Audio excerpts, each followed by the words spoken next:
¿Quién te dice lo que debes creer? Conversamos sobre qué o quién es la fuente y centro de autoridad en la fe cristiana entre amigos.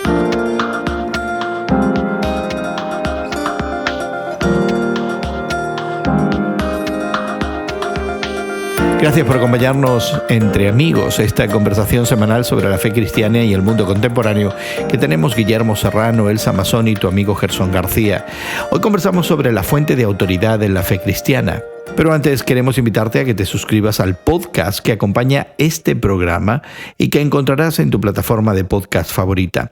Nuestro podcast expande la conversación en mayor detalle, te ofrece enlaces a los recursos que mencionamos, te permite dejar tu opinión y comentarios y te asegura no perderte ni una de nuestras conversaciones sobre la fe cristiana y el mundo contemporáneo. Suscríbete hoy mismo. Encuéntralo como Entre Amigos con Gerson García en Apple Podcasts, Google Play, Spotify o en cualquier lugar donde consigas tus podcasts. Hoy conversamos sobre un reciente comentario editorial de Ross Douthat, publicado por The New York Times, donde se pregunta: ¿puede un católico resistir al Papa desafiando su infalibilidad? Claro, desde el punto de vista de nuestra conversación como protestantes evangélicos, la pregunta tiene una clara respuesta. Sin embargo, si somos honestos, la pregunta clave es pertinente no importa a qué grupo cristiano o religioso pertenezcas. Cuando se trata de tu fe, valores y creencias, y por tanto tu estilo de vida, ¿te basas en lo que dice una sola persona? ¿La basas en un libro o simplemente te dejas llevar por tus emociones? Y Guillermo y Elsa, no es común para nosotros tener una conversación sobre la infalibilidad del Papa y la actitud crítica y progresista de algunos católicos, especialmente a la luz de ese anticatolicismo que ha caracterizado al protestantismo iberoamericano desde sus comienzos, ¿no? Yo hablaba mucho acerca de los come-curas cuando me refería a las actitudes de muchos evangélicos que cargaban con toda la artillería que podían contra el catolicismo, sin entender que algunas decisiones del catolicismo afectan a todo el mundo, incluyendo a los protestantes. Y creo que ha influido no solamente en términos de contagio histórico de lo que es el catolicismo hacia formas más recientes de protestantismo, evangelicalismo o incluso neopentecostalismo, pero a veces creo que en nuestro anticatolicismo protestante latinoamericano hemos incluso sido influidos por oposición. Es decir, que si la Iglesia Católica hace tal cosa, entonces nosotros automáticamente vamos a hacer precisamente lo contrario, ¿no? Y yo creo que también históricamente nos viene el contraponernos al catolicismo por las raíces reformadas que tenemos, ¿no? De Martín Lutero, de Calvino, que criticaron mucho a la Iglesia Católica. Entonces yo creo que si viene de contagio, ese contagio nos viene de nuestros ancestros teológicos, ¿no? Los padres de la Reforma. Hablemos un poquito entonces de una de las preocupaciones del artículo, que es el tema de la infalibilidad del Papa. De nuevo, esta idea de que desde su cátedra, desde su trono papal, el Papa cuando habla oficialmente habla sin error y se le confiere la autoridad de ser el dirigente de la fe de alguna manera. Yo estaba pensando, de nuevo, para aquellos que dicen, bueno, ¿qué estamos haciendo hablando del Vaticano? De que este tema de la autoridad y dónde depositamos la autoridad de nuestra fe no es solamente exclusivo de los católicos.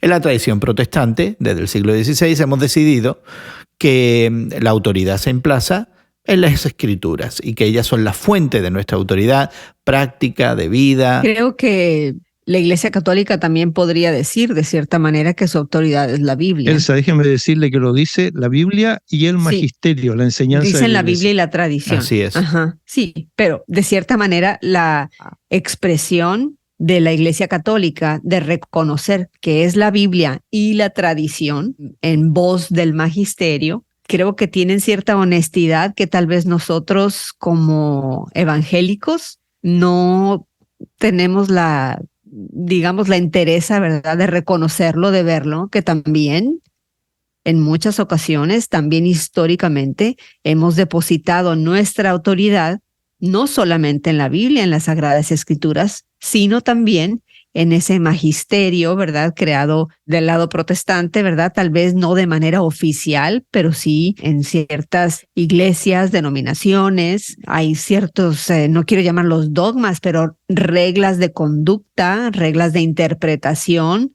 por grandes denominaciones dentro de la gran rama que es la iglesia protestante, y se toman como la escritura y las reglas de la denominación. Bueno, y en la historia protestante están los credos que surgieron en distintas naciones europeas Así es. a lo largo del siglo XVII, que eran normativos, o sea, no, la gente no leía la Biblia. Catecismos, confesiones de fe. Las confesiones de fe, efectivamente. Las normas esas supuestamente por cada persona, por cada congregación, son interpretaciones de la Biblia, pero se crean esas normas, ¿verdad? Aparte de la Biblia. Y lo mismo, querámoslo reconocer o no, les entregamos autoridad a medios de comunicación, a canales de televisión que escogemos escuchar, ya sean religiosos, ya sean noticiosos, que los tomamos como si fueran autoridad de Dios, ciertos pastores, ciertos líderes, ¿verdad? Evangélicos, protestantes muy prominentes, que creo meramente por el hecho de tener grandes congregaciones les damos más autoridad muchas veces que a la Biblia misma, y no lo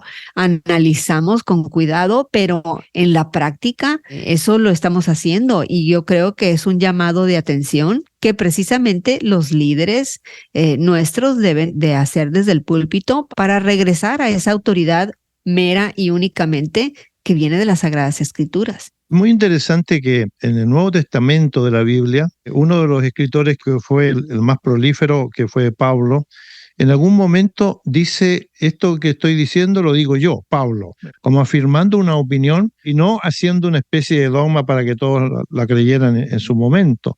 Es muy interesante esa expresión porque significa que también dentro del campo llamado protestante o evangélico puede haber personas que crean que lo que dicen es algo iluminado, algo que viene como algo muy especial, como cuando una vez yo estaba visitando una congregación y entonces me habían invitado a hacer la predicación, pero el pastor local me dice: mira, recibí del Señor que yo tengo que hablar porque es un asunto muy importante, a ti no te molestaría, ¿verdad? No, le digo yo, si viene del Señor, yo no quise, digamos, hilar más fino sobre esa cuestión. Y cuando el hombre comenzó a hablar, yo creo que no venía del Señor, honestamente, porque las cosas que dijo eran cuestiones de perogrullo, ¿no? Cuestiones básicas, pero él estaba completamente convencido y por supuesto la iglesia le seguía en esa entonación, había recibido algo especial. Es decir, los líderes tienen de alguna manera un impacto tremendo en las cosas que dicen, pero deberían tener la honradez que Pablo tuvo en un momento para decir: mira, lo que te voy a decir es de mi propia cosecha, es una cosa que yo he pensado, que he elaborado, pero no la tome al pie de la regla porque a lo mejor puedo estar equivocado.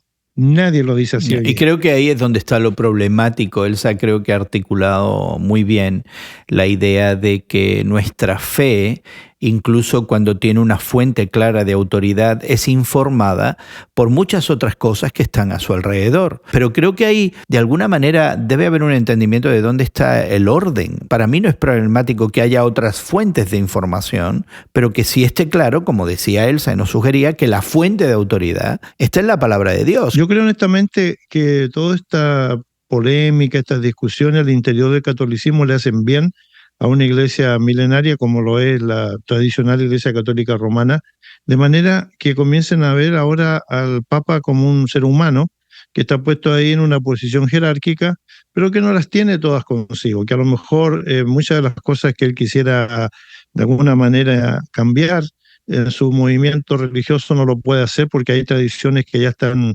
establecidas así. Y eso es lo que la masa, el pueblo, la gente que va a misa todos los domingos, quiere oír, quiere escuchar, porque da algún tipo de sustentabilidad a su vida y a su fe. Y eso es algo que todos llevamos dentro de nosotros cuando adoptamos o creemos una cuestión religiosa, ¿no? Cuando la Biblia dice que la fe viene por el oír y el oír de la palabra de Dios, creo que Gerson lo está diciendo de una manera bastante cierta, es decir, la fe, esa cuestión que es completamente subjetiva y que tiene que ver con las cosas que creemos o no creemos. En el caso del de los creyentes viene por el oír una fuente de autoridad que está por sobre las disquisiciones nuestras como seres humanos. Es decir, es una declaración en donde, por ejemplo, Juan, uno de los apóstoles, cuando estaba desterrado ahí en una pequeña islita del Mediterráneo, dice que si confesamos nuestros pecados, refiriéndose a Jesucristo, Él es fiel y justo para perdonar nuestros pecados. Es decir, reafirmando el hecho de que en última instancia el perdón de los pecados no es una cuestión que nosotros podamos imaginar, sino que es una autoridad que nos dice que si los confesamos esos pecados, entonces hay una autoridad que nos dice ya, han sido perdonados y pueden olvidarse de ellos. Es como volver a un renacimiento en la vida.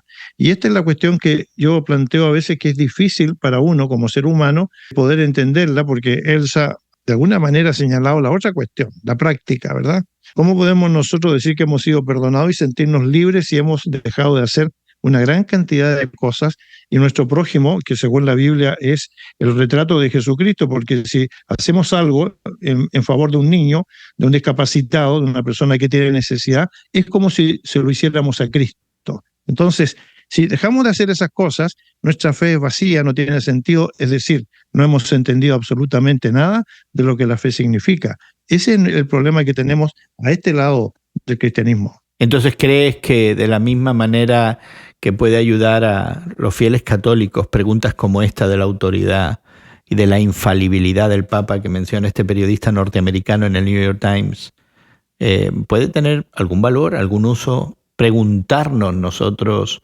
evangélicos, protestantes, tradicionales, de grandes denominaciones históricas, neopentecostales, ¿dónde está la fuente de autoridad para nuestras creencias? Absolutamente que sí, Gerson. Creo que como protestantes seríamos los primeros quienes deberíamos preguntarnos de manera regular. ¿Estoy poniendo mi autoridad? ¿Estoy poniendo el liderazgo de mi vida espiritual, de mi vida práctica, realmente en la verdad de las Escrituras, o lo estoy depositando en los líderes de esas Escrituras? Porque ellos también son personas falibles, ¿verdad? Son personas que tienen fallas, que tal vez sus interpretaciones no sean siempre correctas, que debemos nosotros de cuestionar, como los de la iglesia de Berea en las Escrituras, ¿no? Que escudriñaban las Escrituras y todo lo que decían los apóstoles, ¿verdad? Ellos checaban a ver si lo que estaban diciendo concordaba con la palabra de Dios. Creo que debemos de vivir de esa manera, conociendo primero las Escrituras, estando cerca de ellas, pero también analizando de una manera, no buscando la falla, ¿no?, en la persona, porque eso también nos convierte en fariseos, sino buscando también realmente si el camino que un líder nos está indicando, que algún medio de comunicación está diciendo que esta es la manera que la persona que agrada a Dios debe de proceder. Debemos de cuestionar esas cosas. Eso es bíblico. Pues ahí tienes ese desafío y queremos invitarte a que reflexiones sobre la fuente de autoridad en tu fe y creencias y te hagas la pregunta de quién define para ti qué creer y por tanto cómo vivir tu vida. Explora más sobre la fuente de autoridad en la fe cristiana. Suscríbete al podcast que acompaña este programa, donde te ofrecemos una conversación extendida, recursos adicionales, la posibilidad de comentar sobre este tema ofreciéndonos tu opinión y también encontrar otros temas y conversaciones que pudieran interesarte. Encuéntranos como Entre Amigos con Gerson García en Spotify, Apple Podcasts, Google Podcasts o en cualquiera de tus plataformas de podcast favoritas. Suscríbete hoy mismo. Agradecemos a nuestros equipos técnicos en México, Brasil y Estados Unidos su trabajo para que esta conversación llegue hasta ti. Nuestra gratitud asimismo para Elsa Masón y Guillermo Serrano por darnos de su tiempo. Y tu amigo Gerson García se despide de ti hasta otro momento en el que nos unamos a conversar entre amigos.